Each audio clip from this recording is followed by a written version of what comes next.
Talofa lava, Ted. How are you doing? Alofa lava, manuia whaftai. Loving the backdrop right there. Awesome. I wanted to say thank you so much. I know you're so busy, so we're gonna get straight into it. You're an OG.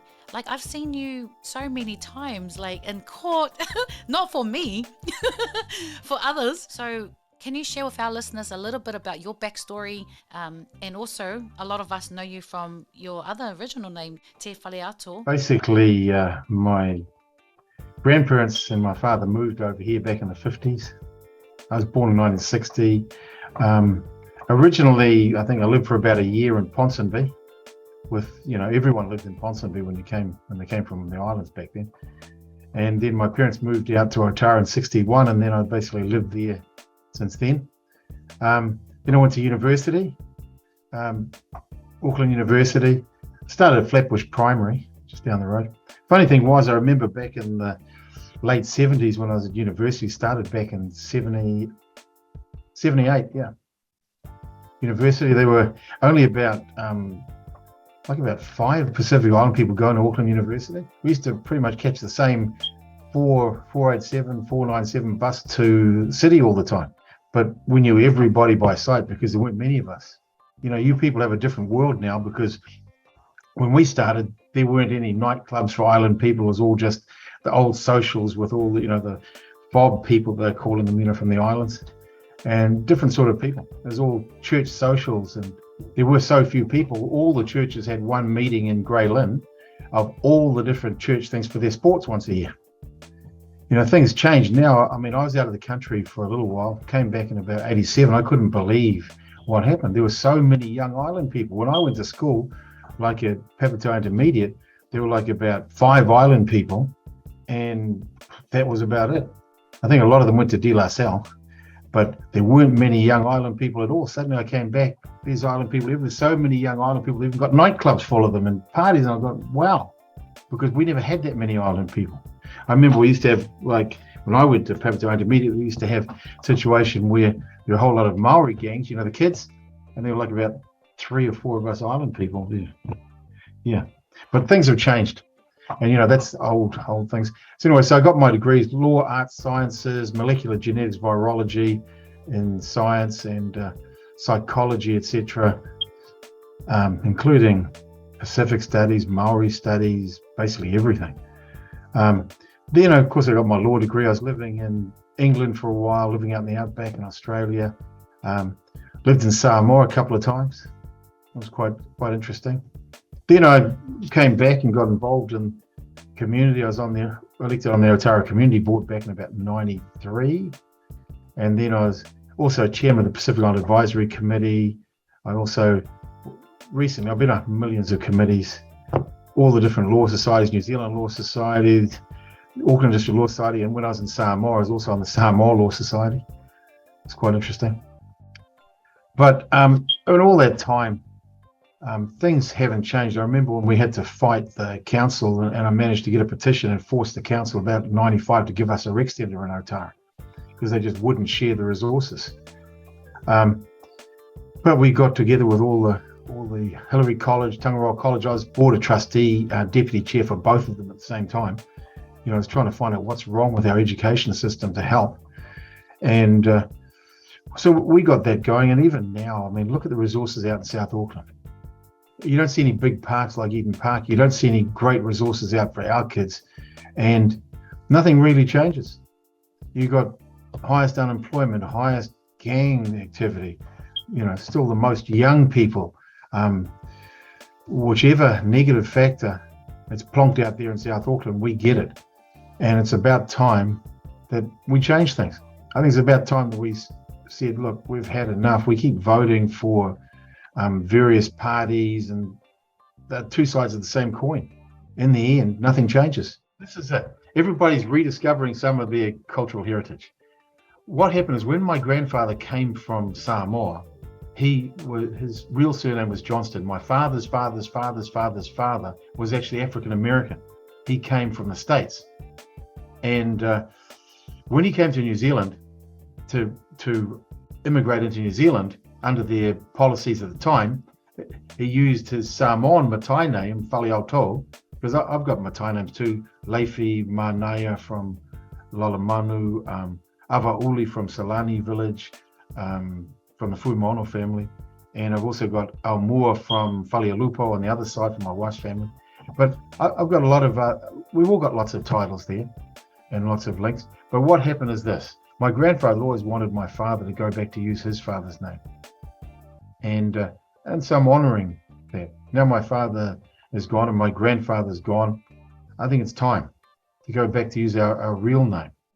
But my other cousin has a slightly different spelling, Johnson. That's The Rock, my second cousin. Yeah. Ooh. I'll just drop it in. Just got to add it in. It's actually my second cousin, yeah, because his grandmother is my grandfather's youngest sister. It's crazy because my nana, she's a Fruin, right? And she's like, oh, his dad is my cousin. And we're all like, whatever. You know? No, that's true, because he was living out here. I mean, he's much younger than me. He was only a baby when his parents came and visited my parents' place in Otara. I remember this tiny little kid, about one, sort of crawling around, running around everywhere. And I remember the father's a big black guy, a big wrestler, sort of guy, about the same size as my dad. And I remember them, but they were living, because his mother used to stay with my grandparents in Ponsonby, but when she was living here with him, they were staying somewhere else. And my younger cousins had a lot more to do with him because I'm from South and he was living out more central and west, that sort of thing, yeah. I remember that story. You can see the resemblance. Yeah, definitely. Got to do the eyebrow. Yeah, actually, I was looking, strangely enough, right? There we go. Strangely enough, I was looking at an old photo and I was doing the eyebrow like this and say, hey, that looks just like the Rock's one. There's your brownie points. Yeah, so, I don't need endorsements. No, you don't. You can just give him a call. Hey, cuz. Actually, surprisingly enough, my cousins have been over and stayed with his mother, but it's really hard to get hold. And besides, I'm not one to go and I'll bump into him sometime, but it's a lot of hassle to go off to Florida and try to track him down. Now. Too much effort. Yeah. I'll wait till his mother pops back over here again, because she keeps saying that she'll bring him over, but he's so busy he never gets over. Yeah. One day, put the energy out there. And it's good that we have a lot of island people going forward, and I think that's good. And I think all of our island people should get out there and support our people. Right? Decide who you like, but get out there and vote, because unless we vote, and if they see our vote as powerful, maybe they'll give us something. It's like you're walking into a shop. You imagine you hand your money to them first and say to them, what can I get? They'll probably give you a few scraps. But if you wave it around and say, what are you going to give me? They start, oh yeah, we'll give you this. Once they realize the Pacific vote can be not just something that's blindly given, but something that you say, give us something that we want. You give us this, you can have our support. Then they'll actually respect our vote and then say, okay, we'll give you resources, we'll give this, because they have to buy it like the squeaky wheel gets the oil. We're not getting any oil. Sometimes our people are too nice. In many ways, I think the real heroes in our community are like the parents, the ones that go out late, work hard, support their kids. And even like at court, I see a lot of the some older people, working as cleaners and that. And it reminds me of, like when my parents and grandparents, that sort of thing grew up, we had all the lowest jobs and all that. And I still think, we're all people who've got a different job, but I really respect them for that, getting out there. And that's the same thing our people used to all have to do. And many of us are still there. I mean, there's a lot of talent, a lot of knowledge, wisdom, smarts, and a lot of it gets wasted in crime and all these other things. And basically, I'm standing because we have to turn things around.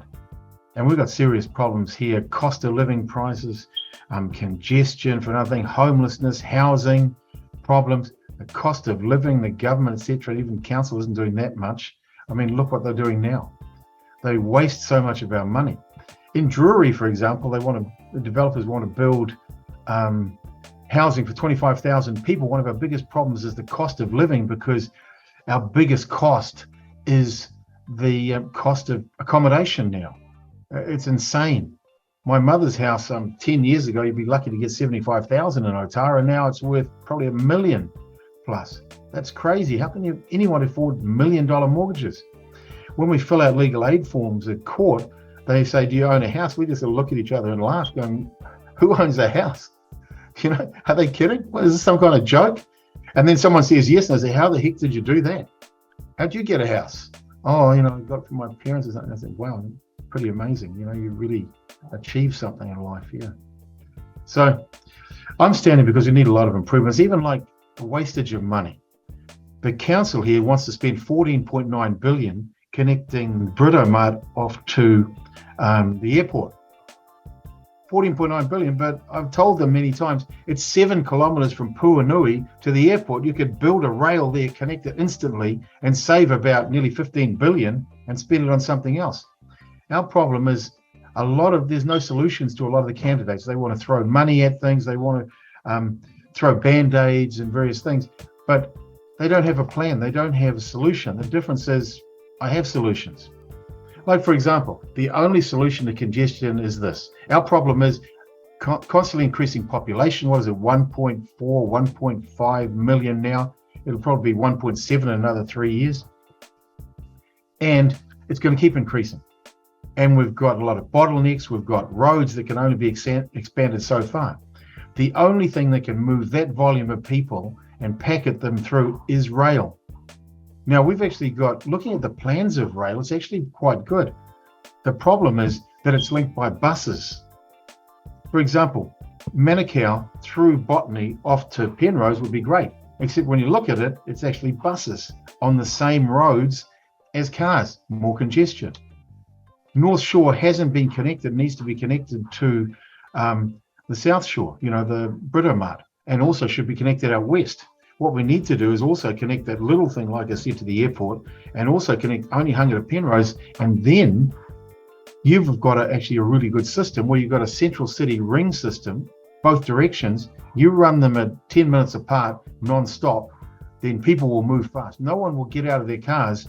I don't want to spend 2 hours a day driving, but when it's inconvenient, it doesn't take you where you want to go, and it's so seldom, that's when you will never use it, no matter how hard they force. And the other problem is global warming. Okay, we know it exists, but like I said, how about people? Look, they ignore all the homeless, they ignore all the people with problems and child poverty and all the rest because they've glorified and worshipped this problem about global warming, calling it emergency. I say it's an emergency. When you go, like every single day, I got all these beggars asking if they, every time you go now, I was in town the other day, on all sides of, like, I think it was K Road and Ponsonby Road, beggars and everything walking up saying, give us some money.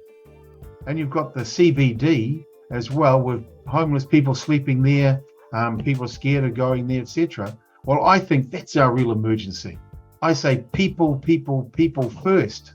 Not some pie in the sky 30 years down the road. And they've sold this nonsense to our people that somehow, because 50% of our carbon is from livestock, and we've got the cleanest, greenest country, one of the most in the world, developed countries. But they've sold us the idea that our cows are as bad as burning chimneys and cars and fumes, which is nonsense. All the big countries like China and Russia and all that are not carrying their weight, and they want to carry, they would expect us to carry the burden on our back with extra rates and extra costs. I say you can do a bit there, but love our own people here first.